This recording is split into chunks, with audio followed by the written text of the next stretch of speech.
Hi guys and ఈరోజు ఈ వీడియోలో ఏపీ ఎంసెట్ 2024 సంబంధించి 18th రోజు మే 18th రోజు మనకి 2 షిఫ్ట్స్ పేపర్స్ ఎలా వస్తాయో ఈ యొక్క వీడియోలో మీకు అయితే చెప్తానండి. వీడియో చూస్తున్న ప్రతి ఒక్కరు కూడా వీడియోని లైక్ చేసి మీ ఫ్రెండ్స్ అందరికి కూడా ఈ యొక్క వీడియోని అయితే షేర్ చేయండి. లేటెస్ట్ అప్డేట్స్ కోసం వెంటనే వాట్సాప్ టెలిగ్రామ్లో జాయిన్ అవి వస్తున్న అప్డేట్స్ అన్నీ కూడా ఫాలో అవుతూ ఉండండి. కౌన్సిలింగ్ సంబంధించి ఒక కంప్లీట్ గైడ్లైన్స్ కూడా మన ఛానల్లో మీకు అయితే ప్రొవైడ్ చేయడం జరుగుతుంది. అప్ టు మీరు కాలేజీలో జాయిన్ అవి రిపోర్ట్ చేసేంతవరకు కూడా మీకైతే ఫుల్ సపోర్ట్ అయితే చేయడం జరుగుతుంది. అలానే మీకు ఎటువంటి డౌట్స్ ఉన్నా కూడా కింద కామెంట్ సెక్షన్లో కామెంట్ చేయండి. నేనైతే వాటికైతే రిప్లై అయితే ఇవ్వడం జరుగుతుంది. టోటల్గా ఒక వీడియోలో చూసుకున్నట్లయితే మనకి ఒక పేపర్ అనాలిసిస్ ఎలా చేస్తున్నామంటే టీఎస్ ఎంసెట్ని బేస్ చేసుకుని అలానే ప్రీవియస్ ఇయర్స్ ఎలా వచ్చినాయో బేస్ చేసుకుని కొంచెం ఎస్టిమేషన్గా ఈ యొక్క పేపర్ అనాలిసిస్ అయితే నేనైతే చెప్పడం జరుగుతుంది.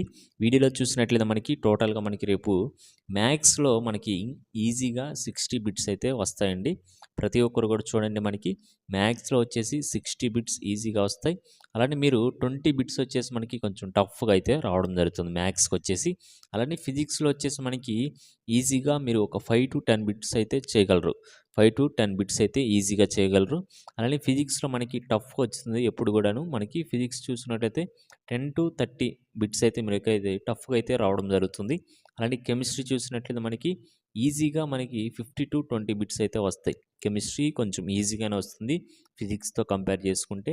అలాంటి టఫ్ వచ్చేసి మనకి 10 బిట్స్ అయితే టఫ్గా అయితే రావడం జరుగుతుంది.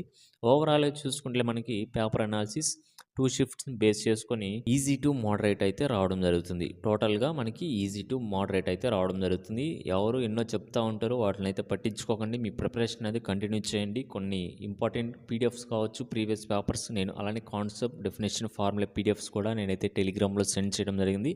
ప్రతి ఒక్కరు వాటిని అయితే ప్రాక్టీస్ చేసుకోండి. అవి చూసుకున్నా కూడా మీరు ఈజీగా 30 బిట్స్ అయితే చేయగలరు. అలానే మాక్ టెస్ట్లు కూడా అటెంప్ట్ చేయండి. ట్రిక్స్ మీరు ఎగ్జామ్లో యూజ్ చేసే ముందు ఒక ప్రీవియస్ పేపర్స్ మీద యూజ్ చేసిన తర్వాత ఎగ్జామ్లో మీరు కనుక యూజ్ చేస్తే మీకు స్కోరింగ్ అనేది రావడం జరుగుతుంది. టోటల్గా ఒక అప్డేట్ అయితే ఇది. అలానే మీకు ఎక్కువ స్కోరింగ్ కోసం హై వెయిటేజ్ చాప్టర్స్ చెప్తాను చూడండి. మ్యాథ్స్ నుంచి ఫంక్షన్స్ చేసుకోండి. 4 క్వశ్చన్స్ అయితే రావడం జరుగుతుంది. అలానే కాంప్లెక్స్ నెంబర్స్లో చూసినట్లయితే మనకి 2 బిట్స్ అయితే వస్తాయి. అలానే మ్యాట్రిసెస్ అండ్ డిటర్మినెంట్స్ చూస్తే 3 బిట్స్ అయితే రావడం జరుగుతుంది.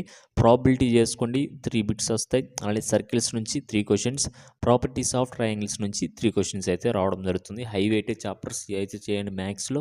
అలానే ఫిజిక్స్ నుంచి చూసినట్లయితే work, power, energy, thermodynamics, laws of motion, system of particles, rotational motion, motion in a plane నుంచి మీరు ఈ చాప్టర్స్ కనుక చేసుకుంటే మనకి ఈజీగా 10 బిట్స్ అయితే మీరైతే స్కోర్ చేయగలరు. నేను చెప్పినట్లు 5 to 10 బిట్స్ మీరు అయితే ఈజీగా స్కోర్ చేయగలుగుతారు. అలానే కెమిస్ట్రీ నుంచి సాలిడ్ స్టేట్, అలానే first year, second year organic chemistry, stoichiometry, states of matter ఈ బిట్స్ అయితే చేయండి. ఇవి కనుక మీరు చేసినట్లయితే కెమిస్ట్రీలో ఈజీగా 15 to 20 క్వశ్చన్స్ అయితే అటెంప్ట్ చేయగలుగుతారు. ఓవరాల్గా అప్డేట్ అయితే ఇది. తర్వాత ఎగ్జామ్ రాసి వచ్చిన తర్వాత అనాలిసిస్ కూడా చేద్దాం. వచ్చిన వాళ్ళని బట్టి నేనైతే వాళ్ళని అడిగి తెలుసుకొని మీకైతే చెప్తాను. మీకు ఎటువంటి డౌట్స్ ఉన్నా కూడా కింద కామెంట్ సెక్షన్లో కామెంట్ చేయండి. లేటెస్ట్ అప్డేట్స్ కోసం వెంటనే ఛానల్ని సబ్స్క్రైబ్ చేసుకొని ఫాలో అవుతూ ఉండండి. Okay guys, thank you.